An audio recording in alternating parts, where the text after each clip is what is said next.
61% అంటే ఇవాళ ఎందుకు ఈ రకంగా మైనారిటీ బీసీలు ఓసీ బీసీలు అని చెప్పేసి ఎందుకు ఇవాళ గంపగుత్తగా బీసీలను మోసం చేసేటువంటి కుట్ర దీంట్లో దాగి ఉందా అనేది కనబడతా ఉంది.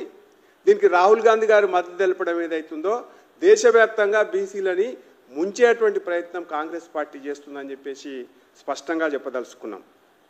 తర్వాత రాష్ట్రంలో కావచ్చు ఎక్కడైనా సరే రాష్ట్రంలో మొన్న జరిగినటువంటి సర్వేలో ఎస్సీల జనాభా పెరిగిందని చూపించినారు, ఎస్టీల జనాభా పెరిగిందని చూపించినారు, ఓసీల జనాభా పెరిగిందని చూపించినారు.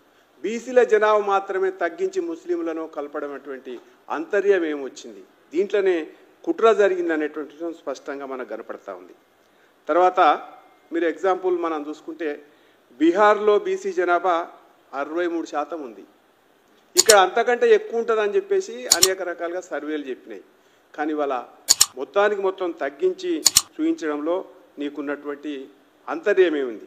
తర్వాత తెలంగాణ రాష్ట్రంలో 1.17 కుటుంబాలు ఒరిజినల్గా ఇంతకుముందుకు ఉన్నాయని చెప్పేసి మనకు చెప్పడం జరిగింది. కానీ ఇప్పుడు మాత్రం ఈ సర్వేలో 1.12 కోట్ల కుటుంబాలు మాత్రమే ఉన్నాయని చెప్పేసి ఈ సర్వేలో చెప్పడం జరిగింది. అంటే కుటుంబాలు జనరల్గా ఒక కుటుంబం నుంచి విడిపోతే కుటుంబాలు పెరుగుతాయి కానీ, అన్నదమ్ములు విడిపోతే కుటుంబాలు పెరుగుతాయి కానీ, ఇక్కడ కాంగ్రెస్ ఏలుబడిలో మాత్రం కుటుంబాలు తగ్గినట్టు చూపించడం రేవంత్ రెడ్డి ఆయన ఎందుకు ఈ రకంగా బీసీలను మోసం చేస్తున్నటువంటి విషయాలు మనకు స్పష్టంగా కనపడతా ఉంది. తర్వాత స్థానిక సంస్థల ఎన్నికలలో బీసీలకు 42% రిజర్వేషన్స్ ఇస్తామన్నావు. నీవు కామారెడ్డి డిక్లరేషన్లో చెప్పినావు. ఇవాళ ఏమంటున్నావు?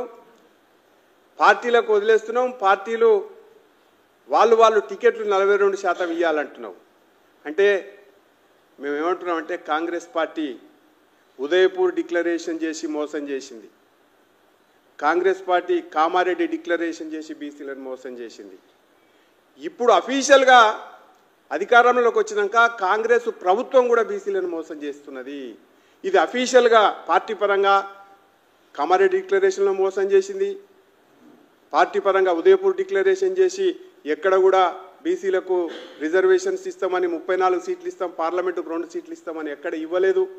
ఆ తర్వాత స్థానిక సంస్థల తర్వాత కార్పొరేషన్ చైర్మన్లలో ఇస్తామన్నారు, అది ఇవ్వలేదు.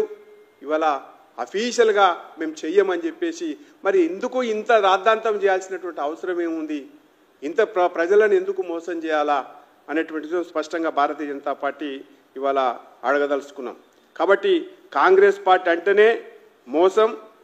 తర్వాత ఇవాళ చూడండి, తెలంగాణ రాష్ట్రంలో 3.35 crores ఓటర్లు ఉన్నారని చెప్పేసి భారత ఎన్నికల కమిషన్ ప్రకటించింది.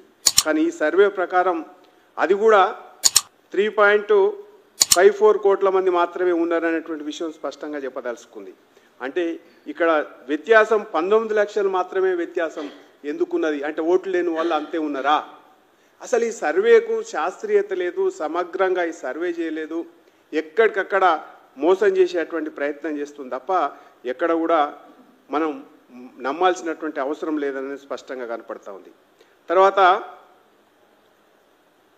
ఇవాళ మనం 50 లక్షల కుటుంబాలని, అది ఓసీ కావచ్చు, బీసీ కావచ్చు, ఎస్సీ కావచ్చు, ఎస్టీ కావచ్చు, 50 లక్షల కుటుంబాలని పక్కకు దోసేసి సర్వేని నిర్వహించింది. అంటే ఏ రకంగా ఇవాళ ఈ సర్వేని మనం నమ్ముతాం?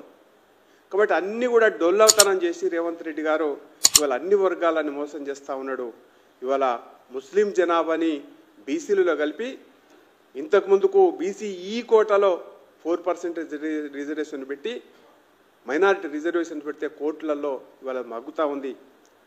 కానీ ఇవాళ అఫీషియల్గా బీసీ ముస్లింలు అని చెప్పేసి బీసీలని గంపగుత్తగా మోసం చేసేటువంటి ప్రయత్నం చేస్తూ ఉంది. కాబట్టి ఈ శాస్త్రీయత లేదు, దీన్ని నమ్మాల్సినటువంటి అవసరం లేదు. ప్రభుత్వం కనుక చిత్తశుద్ధి ఉంటే రేపు 42% రిజర్వేషన్ నువ్వు ఇస్తానన్నావు, నువ్వు చట్టబద్ధత ఏ రకంగా కల్పిస్తావో ప్రజలకు చెప్పాలని చెప్పేసి భారతీయ జనతా పార్టీగా డిమాండ్ చేస్తా ఉన్నాం. లేని పక్షంలో బీసీల పక్షాన భారతీయ జనతా పార్టీ